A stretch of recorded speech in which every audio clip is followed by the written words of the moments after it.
이 자리에 이렇게 나올 때 항상 떨리는 마음이 있더라고요. 그래서 내가 이렇게 말씀을 전할 자격이 되나라는 생각을 할 때가 많은데, 그리고 이렇게 이런 자리에 나오면 누가 나를 판단하지 않을까 이런 마음도 드는데, 오늘은 제가 말씀을 나누고 싶어 하는 부분은 제가 당당하게 전할 수 있는 그런 말씀이고, 저 같은 사람도 이렇게 기꺼이 할 수 있는 그런 말씀을 오늘 나눌까 합니다. 오늘 말씀의 주제는 복음 위에 세우는 신앙이라고, 갈라디아서 2장 16절 20절을 주제로 말씀을 나눌까 합니다. 그리고 말씀을 준비하면서 제가 많이 생각 들었던 건 뭐냐면, 내가 정말 성경이 분명히 말하고 있는데 말귀를 잘 못 알아먹는구나 라는 생각을 너무 해요. 너무 쉬운 말인데도 알지 못하고, 내가 성경 분명히 그렇게 말하고 있는데 내가 생각하는 대로 이해하고 해석을 해버리더라고요. 그래서 제가 최근에 그런 비슷한 걸 어디 TV에서 봤는데, EBS에서 요즘 우리나라 고등학생들의 문해력 테스트라는 그런 것들을 봤어요. 학교에서 수업이 안 된다고 하더라고요. 아이들이 단어를 무슨 뜻인지 모른다고 하더라고요. 그래서 제가 그 EBS 프로를 보면서 예전에 한 형제를 비판하고 판단했던 그 마음이 참 제가 잘못했구나라는 생각이 들었어요. 예전에 민수 형제가 같이 살면서 말을 할 때마다 단어를 너무 모르는 거예요. 그래서 얘는 이렇게 머리가 나쁘나, 책을 너무 안 봤나 이런 생각을 했는데, 그 EBS를 보니까 요즘 고등학생들의 거의 많은 아이들이 그 단어조차 알지 못해서 그 수업 진도를 못 따라간다 하더라고요. 그 모습을 보면서 정말 신기하더라고요. 나중에 한번 그걸 보시면 아이들이 선생님이 말을 하는데 너무 쉬운 단어조차 몰라요. 뭐 예를 들면 금융이란 말 아시죠 다들? 근데 고등학생인데 금융이란 말이 무슨 말인지 모르는 거예요. 수업 시간에 듣는 말. 근데 그게 한두 가지가 아니고 진짜 많은 단어를, 너무나 기본적인 단어들을 모르는 경우가 많이 있더라고요. 그러면서 그 단어를 정확하게 알지 못하니까 그 아이가 그 수업 시간에 선생님이 말하는 거랑 다르게 자기 나름대로 해석을 해버리고 이해를 해버리니까 수업을 했지만 전혀 다르게 알고 이해하고 생각하는 아이가 되어버리는 그런 모습을 보면서 그 아이들이 너무 웃겼는데, 제가 이 말씀을 준비하면서 나도 그렇구나 라는 생각을 했어요. 성경에서 분명히 말하고 있고, 분명히 너무나 오늘도 제가 준비해 봤는데 이건 이 말인데 제가 다르게 제 마음대로 생각하고 해석했던 부분들이 너무 많은 것들을 보게 되었어요. 그래서 오늘 우리가 잘못 생각하고 있는, 정말 하나님이 말씀하시고 성경에 말하고 있는 바들을 다시금 오해하는 부분들이 혹시 있을까 해서 그 부분들을 나눌까 합니다. 그런데 저만 오해했을 수도 있고, 저처럼 오해하셨던 분도 있고 아셨던 분도 계시겠지만, 오늘 복음 위에 세우는 우리의 진정한 신앙에 대해서 한번 성경에 나오는 부분들을 조목조목 한 번씩 보면서, 말씀 위주로 한번 보면서 말씀이 나오는 그런 것들을 함께 나눌까 싶습니다. 그럼 먼저 본문 말씀인 갈라디아서 2장 16절을 한번 찾아서 읽어보도록 하겠습니다. 사람이 의롭게 되는 것은 율법의 행위로 말미암음이 아니요 오직 예수 그리스도를 믿음으로 말미암는 줄 알므로, 우리도 예수를 믿나니 이는 우리가 율법의 행위로서가 아니고 그리스도를 믿음으로써 의롭다 함을 얻으려 함이라. 율법의 행위로서는 의롭다 함을 얻을 육체가 없느니라. 갈라디아서의 이 복음을 이야기하면서 참 율법의 행위로는 어떤 사람도 하나님 앞에 그 의롭다 함을 얻을 육체가 없다고 합니다. 이 말씀은 누구나 동의하는 말씀이고 너무나 당연한 말씀이고, 오늘 예배 가운데서도 우리가 묵상하고 나눴던 말씀입니다. 이 말씀에 이의가 있으신 분은 없으시죠? 율법의 행위로 혹시 의롭다함을 얻으실 수 있는 형제 자매님이 계신가요? 분명 없다고 저도 생각을 합니다. 우리의 행위는 의지할 수 있는 가치조차 없고 우리의 그 어떤 것으로도 하나님 앞에 스스로 구원을 받을 방법이나 행동이 없습니다. 오직 그 십자가에서 우리를 위해 피 흘려주신 예수 그리스도의 그 보혈만이 우리를 구원해 줄 수 있다는 것을 아무도 부인할 수 없을 겁니다. 그런데 여기서 이것이 분명 복음인데 우리가 삶 가운데 살아가면서 이제 한 가지 오해하는 부분들이 제 가운데 생겼던 것들이 있어요. 이게 신앙 부분이에요. 구원을 받을 때 너무나 명확한데 신앙으로 넘어오면서 뭔가 이상하게 조금 꼬이는 느낌을 저는 받았어요. 그러면서 성경이 말하는 대로가 아닌 제 나름대로의 그 신앙에 대한 신앙관과 구원에 대한 해석들을 했다는 것을 생각하게 됩니다. 갈라디아서 2장 20절을 한번 좀 읽어 주십시오. 내가 그리스도와 함께 십자가에 못 박혔나니 그런즉 이제는 내가 사는 것이 아니요 오직 내 안에 그리스도께서 사시는 것이라. 이제 내가 육체 가운데 사는 것은 나를 사랑하사 나를 위하여 자기 자신을 버리신 하나님의 아들을 믿는 믿음 안에서 사는 것이라. 네, 갈라디아서 2장 20절은 처음에 읽었던 16절은 복음이라고 말씀드린다면 2장 20절은 우리의 신앙의 삶을 말하고 있습니다. 예수님을 그리스도께서 십자가에 못 박혀 죽으셨으므로 우리가 이제 주님을 믿는 믿음 안에서 살아간다고 했는데 이게 뭐냐면 제가 생각할 때 구원을 받은 다음에는 구원을 받을 때는 우리의 행위가 필요 없지만 구원을 받은 이후에는 우리의 행위가 필요한가요? 애매한 말입니다. 필요하기도 합니다. 그런데 성경에 갈라디아서에 뭐라고 말하고 있냐면 같이 다시 한번 보겠습니다. 제가 읽으면서 하나하나 짚어보겠습니다. 내가 그리스도와 함께 십자가에 못 박혔나니 그런즉 이제는 내가 사는 것이 아니요 오직 내 안에 그리스도께서 사시는 것이라. 이제 내가 사는 것이 아니고 정말 나를 의지해서 내 행위와 내 그런 것들로는 주님 앞에서 살아갈 수 없고 오직 그리스도를 바라봄으로 살아간다는 말씀일 겁니다. 이제 내가 육체 가운데 사는 것은 나를 사랑하사 나를 위해 자기 자신을 버리신 하나님의 아들 믿는 믿음 안에서 사는 것이라. 여기서 보면 나의 행위 안에서 나의 노력 안에서 사는 것이 아니라 하나님의 아들 믿는 믿음 안에서 산다. 한마디로 말하면 복음 안에 믿음으로 시작하였고 복음으로 시작하였다가 행위로 가는 것이 아니라 복음 안에서 살고 복음으로 말미암아 살아가는, 로마서 1장에 말하는 것처럼 나의 의인은 오직 믿음으로 말미암아 살리라. 성경에서 행위로 말미암아 살리라 한 것이 없습니다. 그러면 여기서 약간 헷갈린 부분들이 계속 생길 거예요. 그러면 이 행위는 필요 없는 것인가? 믿음으로 산다는 것은 진정 무엇인가? 복음으로 살아가고 믿음으로 살아가는 삶이 무엇인가에 대해서 제가 한번 계속 생각을 해봤어요. 그러면서 제가 한 가지 강아지의 개에 대한 비유를 한번 생각했는데 이게 너무 적나라하다고 저희 집사람이 하지 말라고 말을 하던데 너무 떠오른 비유가, 적절한 비유가 그거밖에는 제가 안 떠올라서 조금 이따가 그 비유를 한번 설명해 드리겠습니다. 그리고 한 가지 말씀을 좀 더 읽어보도록 하겠습니다. 빌립보서 2장입니다. 빌립보서 2장 전에 누가복음 18장을 한번 읽어보도록 하겠습니다. 여기에서 우리의 구원을 받을 때 모습과 복음이 무엇인지, 그리고 하나님이 진짜 원하는 사람의 모습이 어떤 것인지 조금 더 한번 살펴보고 다음 말씀을 읽도록 하겠습니다. 누가복음 18장 9절부터 14절까지 읽어주시기 부탁드리겠습니다.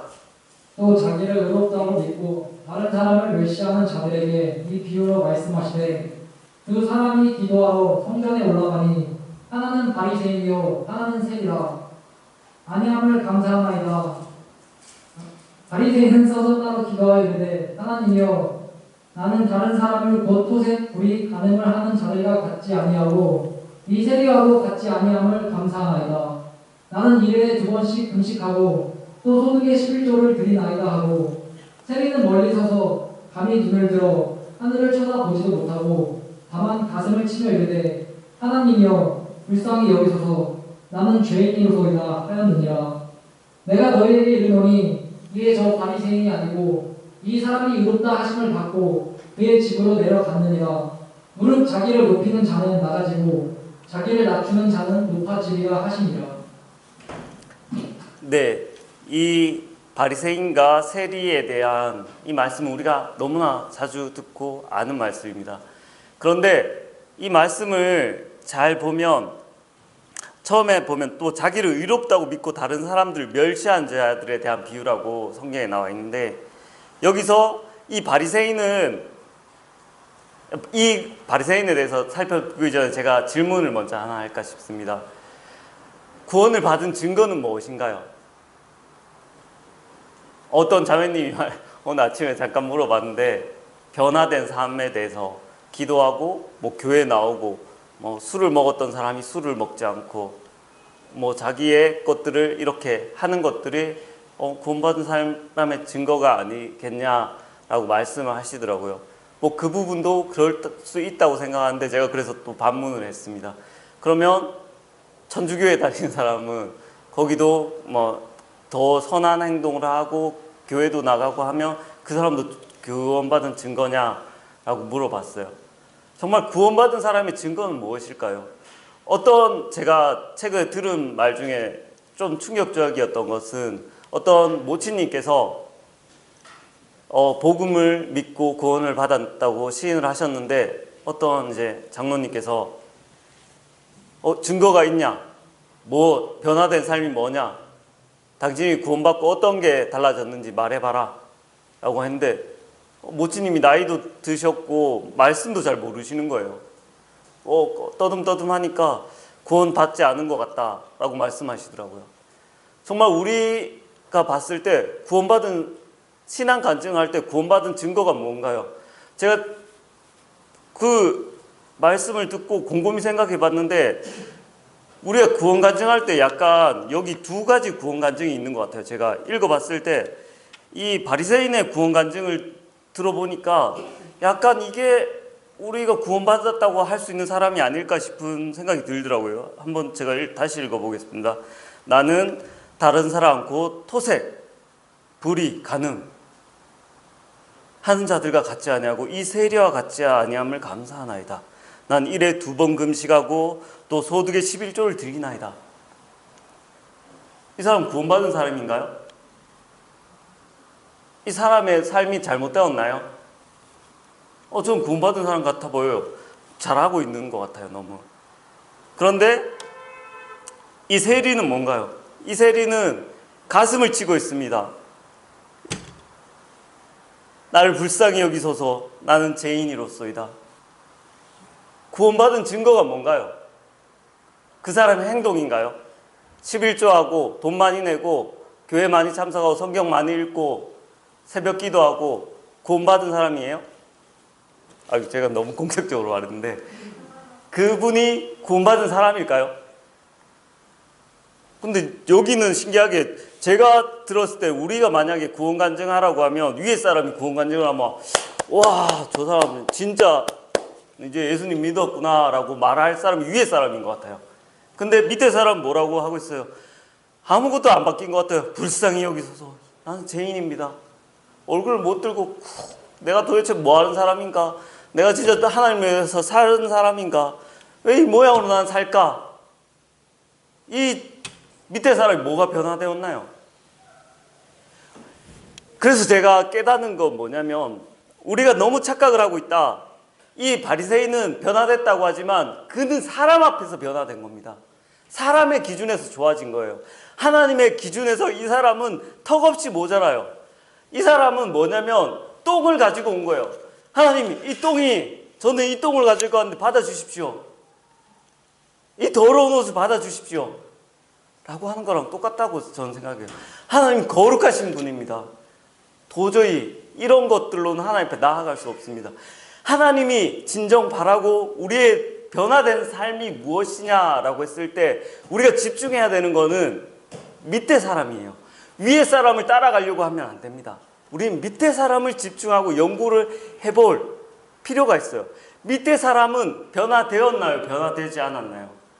저는 변화되었다고 생각해요. 우리가 밑에 사람의 변화를 따라가는 그 사람의 변화를 추구하는 사람이 되어야 진정 하나님이 기뻐하시는 변화된 삶, 복음 안에 살아가는 신앙의 삶을 살아갈 수 있는 예수 그리스도를 믿는 믿음 안에서 사는 삶, 나의 행위를 따라가는 삶이 아닌 정말 변화된 삶, 하나님이 원하는 변화가 무엇인가를 우리는 알아야 돼요. 내가 원하는 변화, 사람들이 원하는 변화가 아닌 진정 하나님이 원하는 변화의 그 삶을 따라가는 것이 무엇인지 한번 생각해 보도록 좀 더 했으면 합니다. 그 전에 한 말씀을 더 읽어보고 좀 더 말씀을 나누도록 하겠습니다. 빌립보서 2장 12절입니다. 이 말씀은 성화에 대한 삶을 말할 때 자주 나오는 말씀인데 이 말씀도 저도 많이 오해했다는 생각을 했어요. 한번 읽어주시기 부탁드리겠습니다. 빌립보서 2장 12절입니다.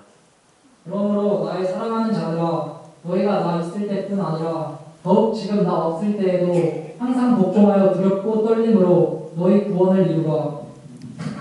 여기 이 말씀을 보면 두렵고 떨림으로 너희 구원을 이루라 라고 말씀하고 있어요. 두렵고 떨림으로. 제가 질문을 하나 드리겠습니다. 하나님을 두려워해야 하나요? 여러분은 하나님이 두려우신가요? 하나님은 두려운 하나님이 분명 맞습니다. 그러나 구원받은 성도들이 하나님을 두려워할 필요가 있나요? 하나님은 누가 두려워해야 될까요? 알려드리겠습니다. 하나님을 두려워해야 되는 사람은 죄인입니다. 그리고 하나님은 그 율법을 범하는 자에게 맹렬한 심판을 하시는 두렵고 떨리는 하나님입니다. 그러나 하나님을 두려워할 필요가 없는 사람이 있어요. 하나님은 마음에 통해하고 상한 심령을 긍휼히 여기십니다. 하나님이 은혜를 베푸는 사람에게는 두려워할 필요가 없는 존재예요.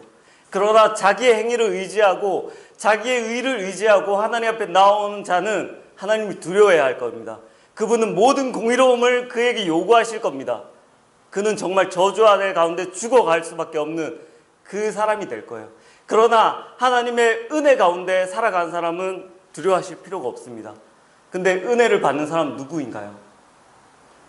정말 마음이 통해하고 자신을 아까 바리새인이 아닌 그 세리처럼 낮은 마음을 가진 자기 자신을 받아들이고 자신의 그 헐물을 인정하는 자에게 하나님은 무한한 은혜를 베푸시기 때문에 정말 그 사람은 하나님을 두려워할 필요가 없어요. 하나님은 괜찮다고 말씀하세요. 그러나 자기의 의를 의지하고 고집하는 사람은 하나님이 그를 심판하십니다. 그 사람은 두려워해야 될 것입니다. 그래서 제가 여기서 두렵고 떨림, 두려워하는 거는 누구냐? 자기의 의를 의지하는 사람이에요. 근데 자기의 의를 의지하지 말라는 말씀입니다. 두렵고 떨림으로 너희 구원을 이루라. 구원이 뭔지 아시나요? 여기서 분명 두렵고 떨림으로 너희 율법을 이루라 라고 말씀하셨나요? 율법을 이루라고 말씀하지 않았어요. 두렵고 떨림으로 너희의 구원을 이루라. 구원이 뭔가요? 너무나 쉽잖아요. 혹시 구원에 대해서 모르시는 분 계신가요? 제가 이거 학생회 할 때 학생들한테 이 구원에 대한 단어를 한 수백 번 제가 말했던 것 같아요. 애들한테. 저희 분반을 했던 학생들 기억날 텐데 구원이 뭔지, 구원은 물에 빠진 사람을 건진 거고 네 힘으로 할 수 없는 거다. 구원은 네가 하는 게 아니고 하나님이 해주시는 거다. 네가 만약에 하면 뭐냐? 라고 했을 때 뭔가 봄이자매 저희 분반이었죠. 자기가 하면 뭐라고 제가 가르쳤죠? 기억이. 구원은 뭐냐면 다른 사람이 해주는 거예요. 그리고 자기가 만약에 물에 빠졌는데 나오면 그건 뭘까요, 성도님들? 네? 네? 율법. 아니요. 그거는 이제 성경에서 말하는 게 아니고 물에 빠졌을 때 비유를 했는데 자기가 다른 구조대원이 구해주면 구원받은 거고 내가 딱 헤엄쳐서 나오면 탈출이에요. 탈출을 성경에서 탈출을 말하지 않아요. 네 힘으로 탈출해라 라는 성경을 가르침이 없어요. 구원을 이루라 라고 말씀하세요. 구원을 이루라는 말이 뭔가요? 내가 하는 게 아니에요. 복음을 말씀하고 계신 거예요. 복음은 뭔가요? 죄인이 여러 성도님들이 구원받는 복음이 뭔가요? 내가 그런 수많은 죄악을 행했던 사람에게 난 의롭다, 난 착하다는 사람에게 너 죄인이야, 하나님 살아계셔, 너 그렇게 하면 지옥 가, 멸망해, 네가 죄인인 것을 인식시키고 그 사람이 하나님 앞에 자기의 죄를 굴복하는 사람에게 하나님이 너의 모든 죄를 위해 십자가에 죽었다는 게 복음입니다. 그럼 복음으로 살아가는 삶이 뭘까요? 아, 내가 이거를 하고 저것도 하고 11조도 하고 헌금도 많이 하고 이런 탈출의 삶일까요? 저는 성경에서 두렵고 떨림으로 너희 구원을 이루라 라고 하시는 말씀은 탈출하라는 말씀이 아니라고 생각됩니다. 구원, 하나님이 해주셨던 그 구원에 대해서 우리가 말씀 시간에 새겼던 것처럼 날마다 율법을 행함으로 율법을 행해서 우리를 뭘 알게 될까요? 율법을 행하지 말라는 말은 아니에요. 율법은 엄청나게 유익합니다. 우리가 율법을 행할 때 무엇을 알고 어떤 변화가 일어날까요? 율법을 안 믿는 죄인들에게 율법을 계속 가리키면 그 죄인이 어떻게 돼요? 어떤 변화가 일어나요? 죄인에게. 그 죄인이 자신의 죄를 깨닫고 자기가 할 수 없음을, 자기가 하나님을 따르지 않았음을 깨닫게 돼요. 그러면 그가 하나님 앞에 무릎을 꿇고 아까 그 죄인이 말했던 것처럼 저를 불쌍히 여겨주십시오. 하나님의 은혜가 필요합니다. 저는 할 수 없습니다. 도와주십시오. 하나님께 나아가고 하나님께 갈구하고 하나님을 찾고 하나님의 그 은혜를 붙잡으려고 노력합니다. 이게 그의 변화된 삶이에요. 그런데 우리가 잘못 생각하는 건 뭐냐면 우리가 율법을 이루려고 해요. 율법을 이루는 것이 아니라 율법을 행함으로 우리의 죄악을 깨달아서 우리가 하나님의 그 은혜밖에 나는 정말 더 죄인이고 정말 엉망이고 제가 구원받을 때는 제가 요만큼 있는 사람인 줄 알았다면 구원을 이루라는 건 뭐냐면 하나님을 따라가면서 이거 살아보니까 정말 내 죄가 정말 이 태산보다도 더 크다는 것을 깨달아 알면서 정말 하나님의 은혜밖에 없고 이 모든 것이 하나님의 은혜고 정말 하나님으로 밖에 내가 살 수 없는 사람입니다 라고 고백하는 삶이 진정한 신앙의 삶이고 구원을 이루는 삶, 우리가 성화라고 말할 수 있어요. 우리의 의로운 행동을 자랑하는 것이 아니라 우리가 그 율법을 행해봄으로 우리가 정말 할 수 없다는 것을 정말 하나님 앞에 고백하고 정말 하나님의 은혜입니다 라고 우리가 예배 시간에 고백하는 삶이 매일매일 매 순간 우리의 삶 가운데 나와야 돼요. 아, 내가 이것도 했고 기도도 했고 말씀도 받고 아이고 언제 저 사람들은 구원받은 사람처럼 행동할까 하는 게 아니에요. 아, 정말 내 고개가 숙여집니다. 정말 열심히 행해 보십시오. 고개가 숙여질 수밖에 없어요. 하나님 앞에 다다를 사람이 없다는 걸 깨달을 거예요. 제가 그러면서 아까 했던 그 강아지 비유를 한번 개 비유를 좀 더 설명을 해드리면 이게 뭐냐면 그러면 우리가 의롭게 그런 선한 행동 올바른 그런 것들을 안 해도 되냐 라는 의문에 빠질 수도 있어요. 그러면 내가 죄를 지었고 잘못해도 그냥 다 괜찮은가 라고 생각하실 수 있잖아요. 근데 제가 이 비유를 들어드리면 조금은 이해가 가실 것 같다는 생각이 뭐냐면 옛날에 강아지 한 마리가 살았어요. 이 강아지는 너무 초콜릿을 좋아하는 강아지였어요. 이 강아지가 길을 막 걸어가다가 길에 떨어진 초콜릿을 만난 거예요. 그 초콜릿을 먹고는 너무 맛있는 거예요. 너무 기분이 좋아서 이 초콜릿을 먹고 친구한테도 나눠주고 초콜릿 자랑을 너무 했어요. 그런데 한날 자기가 친한 엄청 그런 샤프하고 엄청 엘리트의 그 왕자를 알고 있었어요. 이 강아지가. 그 왕자가 이 강아지를 너무 좋아하고 사랑해서 딱 다가왔는데 강아지가 엄청 맛있게 초콜릿을 먹고 있는 줄 알고 자세히 봤는데 똥을 먹고 있는 거예요. 똥개예요, 똥개. 똥을 먹으면서 온 얼굴에 똥을 바르면서 너무 행복해하는 이 똥개를 보면서 왕자가 기겁을 한 거예요.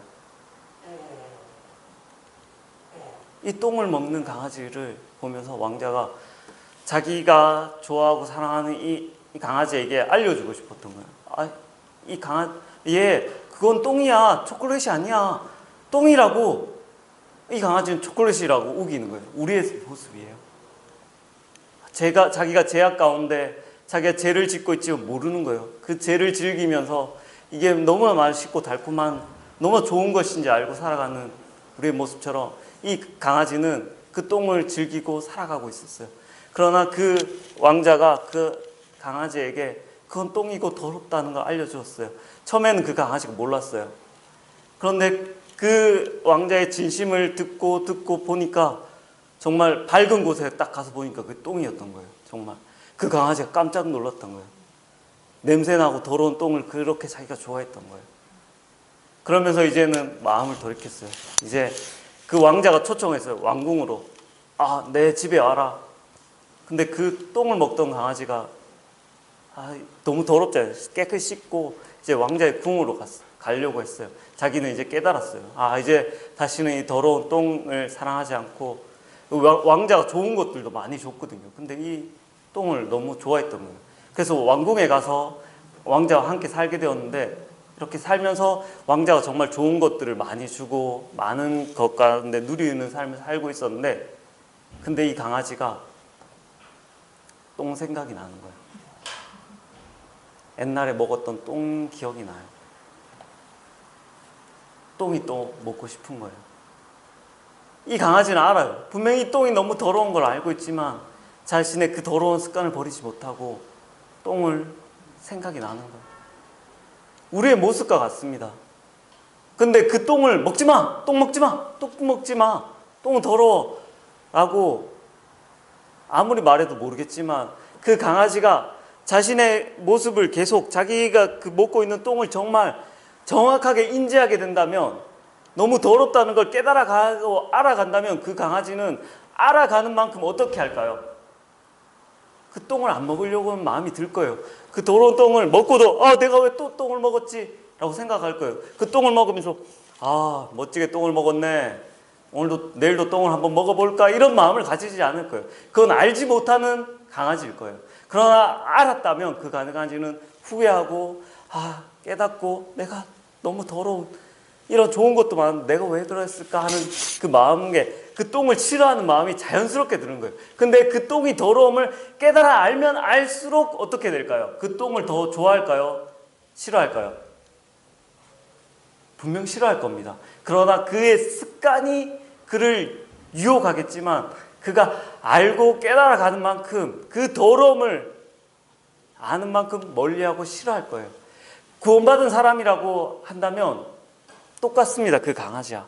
우리는 똥을 사랑했던 그 강아지처럼 우리 죄악을 너무나 사랑해서 지금도 구원받았지만 그 죄악들이 너무나 달콤하게 가끔 느껴져요.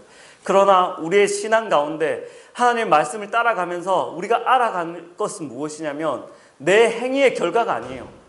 내 삶이 내 그 더러운 죄악들을 깨달아 알아가면서 이것이 얼마나 하나님이 더러워하고 싫어하시고 경멸하시는가, 그것을 우리가 정말 내 자신을 거울로 보듯이 명확하게 더 내 모습을 보면 내 죄악된 모습을 깨달아 알아가고 그걸 받아들이시면 그 죄악을 싫어하실 거예요. 그렇다고 죄악을 다 물리칠 수는 없어요. 그러나 하나님께서는 그렇게 자기를 통회하는 하나님 저를 불쌍히 여기십시오 라고 할 때 여러분에게 무한한 끝없는 그 은혜를 베풀어 주실 거예요. 그게 바로 신앙입니다. 신앙은 자기 자신을 받아들이는 거예요. 내가 이거밖에 안 된다는 가리는 게 아니에요. 나 이만큼 해. 나 잘해. 구원받았으니까 이제 나는 멋진 사람이 돼. 난 너랑 달라. 가 아니에요. 우리가 죽을 때까지 깨달아가는 것은 사도 바울이 고백했던 것처럼 나는 성도 중에 제일 작은 자다. 나는 정말 사도 중에 제일 작은 자다. 그 다음에 성도들 중에 제일 작은 자다. 그 다음에 그가 나이가 더 들어가고 주님 앞에 더 살아가고 뭐라고 고백했나요? 나는 죄인 중에 괴수다. 바울이 그렇게 대단한 사람 같아 보이지만 그가 하나님께 큰 은혜를 받았던 건 한 가지예요. 그가 그 목숨을 버릴 수 있었던 건 뭐냐면 자기의 모습을 보고 알았기 때문이에요. 우리에게 정말 중요한 것은 뭐냐면 이 바리새인처럼 토색 안 하고 불의 안 하고 간음 안 하고 금식하고 이런 것들에 너무 집중하지 마십시오. 이런 것도 하십시오. 그러나 너무 집중하지 마십시오. 그러나 내 모습 가운데 하나님이 싫어하시는 이 제약들을 겸허히 받아들이고 하나님 불쌍히 여겨주십시오 할 때 하나님이 기뻐하실 거예요. 우리 성도들에게 너무 큰 은혜를 베푸시고 그때 우리의 마음 가운데 감격이 넘쳐날 거예요. 아, 이런 자를 하나님께서 끝없이 사랑해 주시고 나를 위해서 목숨을 버려주셨구나. 그럴 때 우리의 열정이 터져나지 않을까요? 제가 생각할 때 예전에 우리 성도님들 제가 지금은 사실 잘 모르겠는데 정말 제가 고등학교 때 우리 성도님들 모습 보면 너무나 멋지세요. 열정이 너무 넘쳐나시고 하나님의 그 뜻없는 그 에너지가 핵폭탄처럼 마음 가운데 들끓는 것을 제가 보았어요. 근데 사실은 제 마음도 그렇고 저도 예전에 고등학교 때는 그랬던 것 같은데 요즘은 그렇지 않은 모습을 봐요. 근데 뭐가 변했을까라고 생각해 봤는데 요즘 이것하고 저것하고 많이 행동을 많이 하고 결과를 쫓아가요. 근데 예전에 제가 너무 하나님 앞에 행복하고 기뻤고 에너지가 넘치고 진짜 믿지 않는 가족들이 그렇게 구박해도 교회 꾸역꾸역 나올 때 제 마음이 뭐였냐면 다른 생각이 아무것도 없어요. 저 그때 성경도 잘 몰랐어요. 근데 지금은 예전보다 성경도 많이 하는데 그런 마음이 없었는데 그때 제 마음 가운데 저를 움직이게 했던 그 핵폭탄과 같았던 게 뭐냐면 복음이었어요. 내가 이렇게 나쁜 놈인데 하나님이 이런 자를 위해서 그 아들을 주셨구나. 나를 사랑하시는구나. 어떤 나를 잘하는 나를 아니었어요. 이렇게 못하는 나를 사랑해 주신 그 주님의 은혜에 감격돼서 내 마음이 그때 들끓었어요. 그래서 가족들이 나가지 말라 그렇게 구박해도 교회에 나오니까 너무 행복했어요. 그건 저의 행위야 저의 노력들이 아니었고 오직 주님의 그 은혜를 바라보고 나의 이 수많은 제약들을 바라봤을 때 그러나 주님은 나를 사랑하신다. 그 사랑이 너무나 뜨거웠어요. 근데 그게 뭐냐면 내가 잘했을 때가 아니고 내가 못했던 나의 연약함들을 깨달아 알았을 때 그 복음 가운데 살아갔을 때 에너지가 넘쳤던 거예요. 해라 얘들아 말씀 봐라 이것저것 해라고 교회 나와라 해도 아무도 그런 열정을 뿜어내지 못해요. 그러나 복음 안에 있을 때 우리의 열정은 그 누구도 감당할 수 없는 그 열정을 뿜어내는 것은 오직 복음입니다. 로마서에 말한 것처럼 나의 의인은 오직 믿음으로 말미암아 살리라. 그 은혜의 복음, 그 믿음으로만 우리는 살아갈 수 있고 이 삶을 이겨낼 수 있고 나아갈 수 있습니다. 그러면 이제 결론 부분으로 우리가 정말 하나님께서 우리에게 요구하시는 건 있다고 생각해요. 그 우리의 제약들을 깨닫고 우리가 정말 통회하는 심령으로 하나님 앞에 나아갈 때 우리가 할 수 있는 것 이것저것 많이 요구할 필요도 없다고 생각해요. 그러나 이것은 정말 우리가 하나님 앞에서 해야 하지 않을까라는 계명이 있습니다. 그것을 한번 찾아보도록 하겠습니다. 마태복음 18장 21절부터 35절입니다. 마태복음 18장 21절부터 35절 읽어주십시오.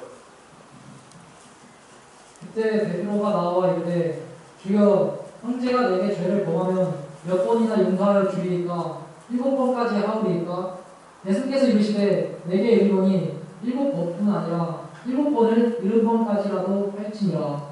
그러므로 천국은 그 종들과 결산을 하던 어떤 임금과 같으니 결산할 때에 만나 같은 빚진 자 하나를 데려오매 갚을 것이 없는지라. 주인이 명하여 그 몸과 아내와 자식들과 모든 소유를 다 팔아 갚게 하라 하니 그 종이 엎드려 절하며 이르되 내게 참으소서 다 갚으리이다 하거늘 그 종의 주인이 불쌍히 여겨 놓아 보내며 그 빚을 탕감하여 주었더니 그 종이 나가서 자기에게 100데나리온 빚진 동료 한 사람을 만나 붙들어 목을 잡고 이르되 빚을 갚으라 하매 그 동료가 엎드려 간구하여 이르되 나에게 참아 주소서 갚으리이다 하되 허락하지 아니하고 이에 가서 그가 빚을 갚도록 옥에 가두거늘 그 동료들이 그것을 보고 몹시 딱하게 여겨 주인에게 가서 그 일을 다 알리니 이에 주인이 그를 불러다가 말하되 악한 종아 내가 빌기에 내가 내 빚을 전부 탕감하여 주었거늘 내가 너를 불쌍히 여긴가 같이 너도 내 동료를 불쌍히 여기니 마땅하지 아니하냐 하고 주인이 노하여 그 빚을 다 갚도록 그를 옥졸들에게 넘기니라 너희가 각각 마음으로부터 형제를 용서하지 아니하면 나의 하늘 아버지께서도 너희에게 이와 같이 하시리라. 네. 하나님께서 원하시는 건, 우리에게 요구하시는 거는 수많은 것들이 아니라고 생각해요. 그러나 이건 요구하실 것 같다는 거예요. 우리에게 하나님은 너무나 큰 은혜와 용서를 주셨어요. 그 용서를 받은 우리가 해야 될, 이건 꼭 해야 되지 않을까요? 용서가 아닐까요? 만약에 여러분이 주위에 있는 사람 용서하지 않는다면 여러분은 복음을 대로 살지 않는 거예요. 믿음대로. 분명히 복음대로 살고 여러분이 복음 안에 살아간다면 내가 죄인입니다. 내가 이만큼 잘못했습니다. 주님 용서해 주십시오. 나를 불쌍히 여겨 주십시오. 고백했을 겁니다. 저는 만달란트 빚진 자입니다. 저는 정말 개수 중에 개수입니다. 라고 고백했다면 어떻게 그 작은 걸 잘못한 형제를 목을 잡고 비틀어서 그렇게 판단하고 심판하고 할 수 있을까요? 하나님이 우리에게 뭘 요구할까요? 헌금 많이 하고 이 수많은 것들, 기도 열심히 하고 말씀 많이 보고 이런 것들도 요구하시겠지만 한 가지는 정말 요구하세요. 내가 너를 용서하지 않았느냐? 내가 너를 불쌍히 여겨주지 않았느냐? 네 옆에 있는 그 사람도 너랑 똑같다. 걔 너무 못하지? 마음에 안 들지? 나도 너무 마음에 안 들었어. 하나도 마음에 드는 거 없지만 널 사랑해서 용서해줬다. 너도 그 옆에 있는 사람을 불쌍히 여겨줘라. 걔 불쌍해 생각보다. 걔 너 하고 싶어도 뭐 할 능력이 없는 그런 불쌍하다. 그 사람에게 은혜, 용서를 네가 해줘라. 내가 널 용서해줬지 않느냐? 너의 수많은 죄를 용서해줬지 않느냐? 그 한 가지도 용서 못하겠냐고 하나님께서 물어보실 거예요. 그러나 용서도 우리 잘 못해요. 용서할 수 있는 방법은 한 가지밖에 없어요. 우리의 죄악을 깨달아서 내가 정말 형편없다는 것을 깨달아 아는 사람만이, 그 용서를 받아본 사람만이 불쌍히 여기는 마음이 들고, 왜냐하면 자기가 그렇게 불쌍하게 안 되기 때문에 다른 사람은 불쌍히 여길 수 있는 마음이에요. 자기가 용서 받아봤기 때문에 용서할 수 있을 거예요. 그러나 이 바리새인처럼 나는 이것도 했고 저것도 했고 이것도 했습니다 라고 한 사람은 그 사람을 용서하는 것이 아니라 넌 이것도 하고 저것도 해라. 너 왜 그것도 못했어? 라고 할 거예요. 그러나 성경은 하나님이 우리에게 바라는 마음은 형제를 불쌍히 여기는 마음이에요. 네, 그리고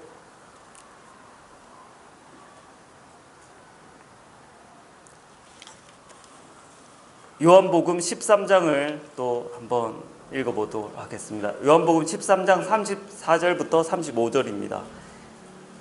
복음을 받아 그리스도인으로서 살아야 사는 자가 지켜야 할 새 계명에 대해서 요한복음에 말씀하고 있습니다. 복음을 받아들인 그리스도인들이 지켜야 될 새 계명, 요한복음 13장 34절 35절 읽어주십시오. 새 계명을 너희에게 주노니 서로 사랑하라. 내가 너희를 사랑한 것 같이 너희도 서로 사랑하라.